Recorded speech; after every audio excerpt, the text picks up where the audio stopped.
The Turn of the Screw by Henry James, Chapter 14. Walking to church a certain Sunday morning, I had little Miles at my side, and his sister in advance of us and at Mrs. Grose's, well in sight. It was a crisp, clear day, the first of its order for some time.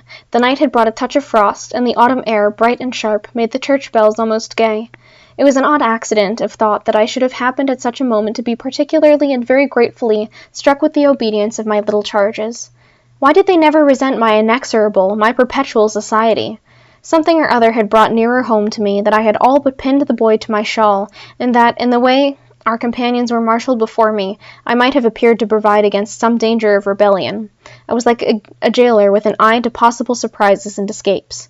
But all this belonged, I mean their magnificent little surrender, just to the special array of the facts that were most abysmal.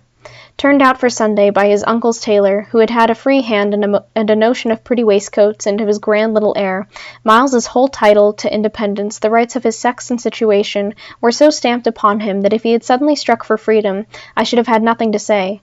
I was by the strangest of chances wondering how I should meet him when the revolution unmistakably occurred. I call it a revolution because I now see how with the word he spoke the curtain rose on the last act of my dreadful drama, and the catastrophe was precipitated. "Look here, my dear, you know," he charmingly said. "When in the world, please, am I going back to school?" Transcribed here, the speech sounds harmless enough, particularly as uttered in the sweet, high, casual pipe with which, at all interlocutors, but above all at his eternal governess, he threw off intonations as if he were tossing roses. There was something in them that always made one catch, and I caught, at any rate, now so effectually that I stopped as short as if one of the trees of the park had fallen across the road. There was something new on the spot between us, and he was perfectly aware that I recognized it, though to enable me to do so he had no need to look a whit less candid and charming than usual. I could feel in him how he already, from my at first finding nothing to reply, perceived the advantage he had gained. I was so slow to find anything that he had plenty of time, after a minute, to continue with his suggestive but inconclusive smile. "You know, my dear, that for a fellow to be with a lady, always—" His "my dear" was constantly on his lips for me, and nothing could have expressed more the exact shade of the sentiment with which I desired to inspire my pupils than its fond familiarity. It was so respectfully easy. But oh, how I felt that at present I must pick my own phrases. I remember that to gain time I tried to laugh, and I seemed to see in the beautiful face with which he watched me how ugly and queer I looked. "And always with the same lady?" I returned. He neither blanched nor winked. The whole thing was virtually out between us. "Ah, of course, she's a jolly perfect lady, but after all, I'm a fellow, don't you see? That's, well, getting on." I lingered there with him an instant ever so kindly. "Yes, you're getting on." Oh, but I felt helpless. I have kept to this day the heartbreaking little idea of how he seemed to know that and to play with it. And you can't say I have not been awfully good, can you?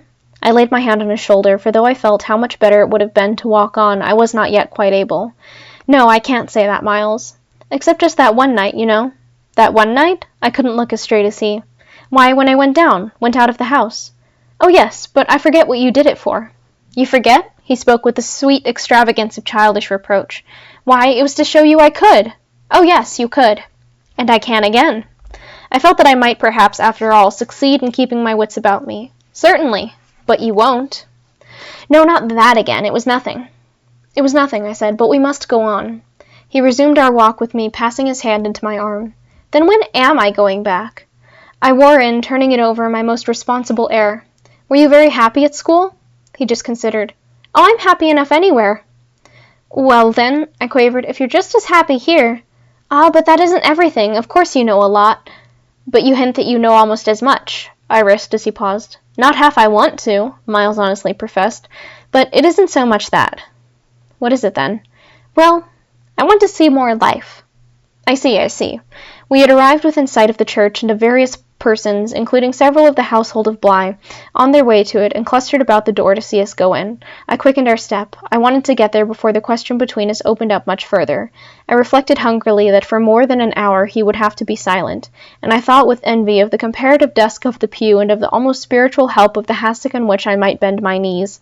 I seemed literally to be running a race with some confusion, to which he was about to reduce me, but I felt that he had got in first, when before we had even entered the churchyard he threw out, "I want my own sort." It literally made me bound forward. "There are not many of your own sort, Miles," I laughed, "unless perhaps dear little Flora." "You really compare me to a baby girl?" This found me singularly weak. "Don't you, then, love our sweet Flora?"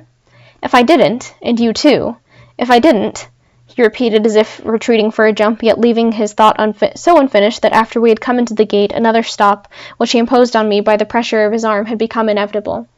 Mrs. Grose and Flora had passed into the church. The other worshippers had followed, and we were, for the minute, alone among the old thick graves. We had paused on the path from the gate by a low, oblong, table-like tomb. "Yes, if you didn't." He looked while I waited about at the graves. "Well, you know what?"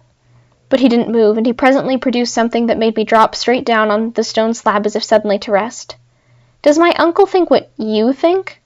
I markedly rested. "How do you know what I think?"